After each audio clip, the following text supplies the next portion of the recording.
వాడు చెప్పాడు అనుకో, అది తింటే చావరు, మీరు దేవతల వలె ఉంటారు, మంచి చెడుల జ్ఞానం ఎరిగిన వారై ఉంటారు, అసలు ఇలా ఉండరు, మీ మీ మీ మీ రూటే వేరుగా ఉంటుంది, దేవతల్లాగా ఉంటారు, దేవుడు మీరు అలా ఉండటం ఇష్టపడట్లేదు, కావాలంటే తినచూడు, మంచి జ్ఞానం వచ్చింది అన్నప్పుడు, జ్ఞానమును పొందటానికి మొదటి మానవుడు తప్పించాడు, మొదటి స్త్రీ తప్పించింది జ్ఞానం పొందటానికి. సాయంత్రం చల్లబోట ఆయన వస్తాడులే, ఒక ముక్క ఆయన అడిగి, ఆయన తిను అని పర్మిషన్ ఇస్తే తింటాను, ఇవన్నీ తినమని చెప్పినాడు, అది ఒక్కటి ఎందుకు ఆగమన్నాడు? ఆయన మా మంచి కోరేవాడు, ఏది చెప్పినా మా మేలుకే చెప్తాడు, మా కీడుకు చెప్పడు.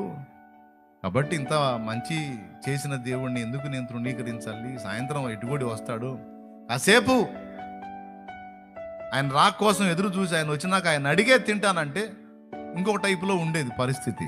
ఆ కొంచెం